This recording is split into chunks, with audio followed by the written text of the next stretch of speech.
BBC বাংলার অধিবেশন প্রবাহতে আপনাদের স্বাগত। আজ আপনাদের সাথে লন্ডন স্টুডিও থেকে আছি মানসী বড়ুয়া, আর ঢাকায় আমার সাথে থাকছেন আকবর হোসেন। বাংলাদেশের সর্বশেষ গুরুত্বপূর্ণ আপডেট সংবাদে আপনাকে স্বাগত। শুরুতেই সংবাদ শিরোনাম, পরে বিস্তারিত। প্রথমেই জানাবো আমাদের হাতে থাকা সর্বশেষ গুরুত্বপূর্ণ সবথেকে তাজা আপডেট সংবাদ। শিক্ষক কর্মচারীদের শাহবাগ ব্লকেড। এমপিওভুক্ত শিক্ষক কর্মচারীরা রাজধানীর শাহবাগ ব্লকেড করেছে। বাড়ি ভাড়া ও ভাতা বৃদ্ধি সহ ৩ দফা দাবিতে আন্দোলনরত শিক্ষকরা বুধবার দুপুর ২টার পর শাহবাগ ব্লকেড করে এতে ওই এলাকায় যান চলাচল বন্ধ হয়ে গেছে। এরপর জানাবো রাজনৈতিক দলগুলোর সঙ্গে জরুরি বৈঠকে বসছে ঐক্যমত কমিশন। রাজনৈতিক দল এবং জোটগুলোর সঙ্গে জরুরি বৈঠকে বসছে জাতীয় ঐক্যমত কমিশন। আজ ফরেন সার্ভিস একাডেমিতে এই বৈঠক অনুষ্ঠিত হবে। ঐক্যমত কমিশনের সহ-সভাপতি ড আলী রিয়াজ এক চিঠিতে এই তথ্য নিশ্চিত করেছে।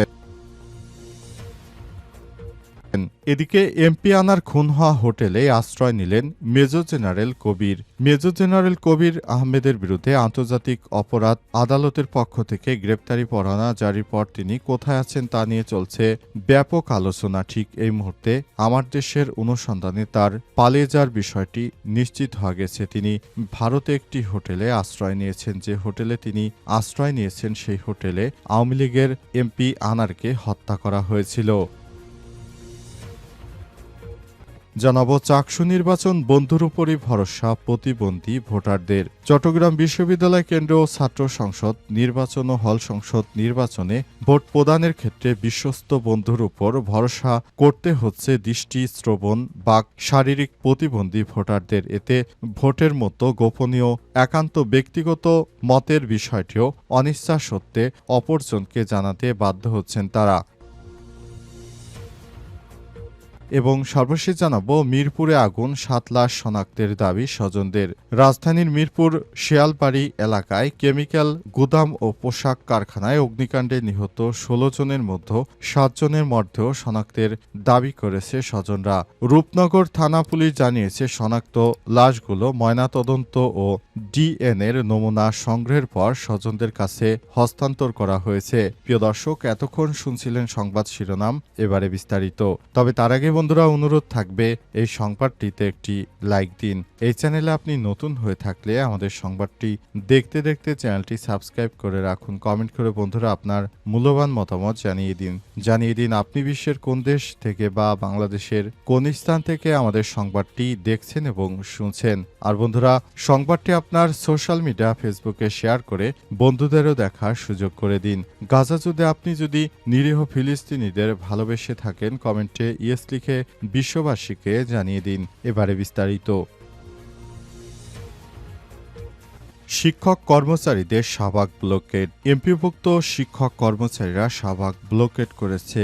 বাড়ি ভাড়া ও ভাতা বৃদ্ধি সহ ৩ দফা দাবিতে আন্দোলনরত শিক্ষকরা বুধবার দুপুর ২টার পর শাহবাগ ব্লকেড করে এতে ওই এলাকায় যান চলাচল বন্ধ হয়ে গেছে। এর আগে দুপুর ১২টার মধ্যে শিক্ষক কর্মচারীদের দাবি দেওয়া নিয়ে প্রজ্ঞাপন জারি করার দাবি জানানো হয়। নির্ধারিত সময় প্রজ্ঞাপন না এলে শাহবাগ ব্লকেড কর্মসূচি দেন তারা। ঘোষণা অনুযায়ী শাহবাগ ব্লকেড করে বিক্ষোভ করছে তারা। এ সময় শিক্ষক কর্মচারীদের বাধা দিয়েছে পুলিশ।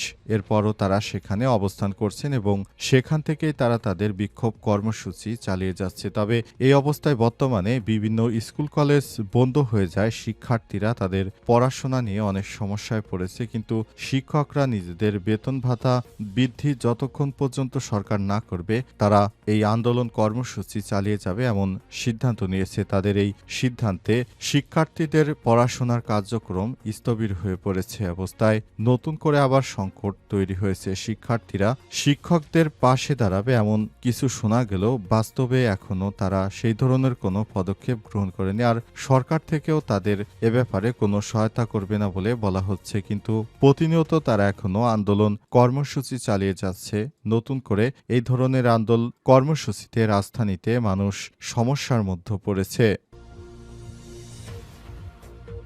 রাজনৈতিক দলগুলোর সঙ্গে জরুরি বৈঠকে বসছে ঐক্যমত্য কমিশন। রাজনৈতিক দলগুলো এবং জোটগুলোর সঙ্গে জরুরি বৈঠকে বসেছে ঐক্যমত্য কমিশন। আজ সন্ধ্যা ৬টায় ফরেন সার্ভিস একাডেমিতে এই বৈঠক অনুষ্ঠিত হবে। ঐক্যমত্য কমিশনের সহসভাপতি ডক্টর আলী রিয়াজ এক চিঠিতে এই কথা নিশ্চিত করেছে। এতে বলা হয়, বৈঠকে অংশ নিতে প্রতিটি দলে ২ জন প্রতিনিধির নাম বিকাল ৪টার মধ্যেই কমিশনের কাছে পাঠানোর অনুরোধ করা হয়েছে। নির্ধারিত সময় পাওয়ার পরে প্রতিনিধিরাই কেবল বৈঠকে অংশগ্রহণের সুযোগ পাবেন। যারা বৈঠকে অংশগ্রহণ করবেন তারা ইতিমধ্যেই কমিশনের কাছে তাদের নাম যেন পাঠায়, সেজন্য কমিশনের পক্ষ থেকে বলা হয়েছে। জানা গেছে, তারা পিআর পদ্ধতিতে নির্বাচন এবং জুলাই সনদ কিভাবে বাস্তবায়ন করা হবে ১৭ তারিখে এই বিষয়টি নিয়ে সরকার একটি ঘোষণা দিয়েছিল। সেই বিষয়টি কিভাবে বাস্তবায়ন করা যায় জুলাই সনদ, এতে স্বাক্ষর করা হবে। অন্তর্বর্তীকালীন সরকারের প্রধান উপদেষ্টা প্রফেসর ডক্টর মোহাম্মদ ইউনূসের সরকার এই সাক্ষ্য গ্রহণের ভিতর দিয়ে তারা চেয়েছে এবার জুলাই সনদ যেন প্রকৃতপক্ষে বাস্তবায়িত হয়, সেজন্য সবাই চেষ্টা করছে। যদি জুলাই সনদ বাস্তবায়িত না হয় তাহলে শিক্ষার্থীরা যে আন্দোলন সংগ্রাম করেছে, এই আন্দোলন সংগ্রামের মধ্য দিয়ে শেখ হাসিনা আবারও নতুন করে দেশে ফ্যাসিবাদ কায়েম করতে পারবে এবং শিক্ষার্থীরা যেন বাঁচতে পারে, অর্থাৎ আগামীতে আর কোনো সরকার এসে শিক্ষার্থীদের যেন বিদ্রোহী বলে কোনো বিচার করতে না পারে। মূলত এজন্য এই সনদের খুবই প্রয়োজন।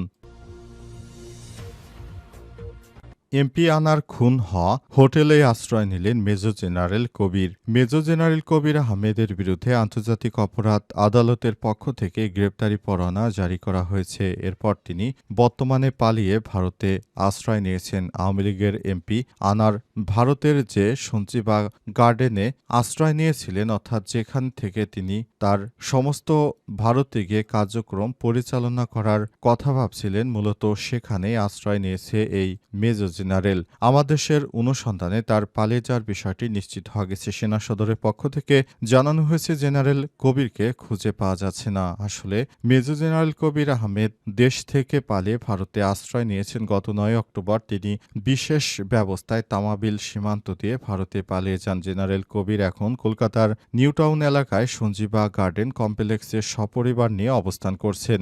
ঢাকা এবং কলকাতার নিরাপত্তা সূত্রগুলো আমার দেশকে এই তথ্য নিশ্চিত করেছে। একজন সার্ভিং বা কর্মরত জেনারেল কিভাবে দেশ থেকে পালিয়ে যায়, এ ব্যাপারে সেনাবাহিনীর কাছ থেকে কোনো তথ্য পাওয়া যায়নি। তারা বলছে তাকে খুঁজে পাওয়া যাচ্ছে না, কিন্তু একজন দায়িত্বপ্রাপ্ত কর্মকর্তা কিভাবে দেশ ছেড়ে পালিয়ে গেল, এ ব্যাপারে সেনাবাহিনীর পক্ষ থেকে এখনো কোনো সুনির্দিষ্ট উত্তর দিতে পারেনি। তবে আমার দেশের পত্রিকার অনুসন্ধান থেকে বেরিয়ে এসেছে, তিনি সিলেটের তামাবিল সীমান্ত এলাকা দিয়ে কিভাবে ভারতে পালিয়ে গেছেন এই বিষয়টি।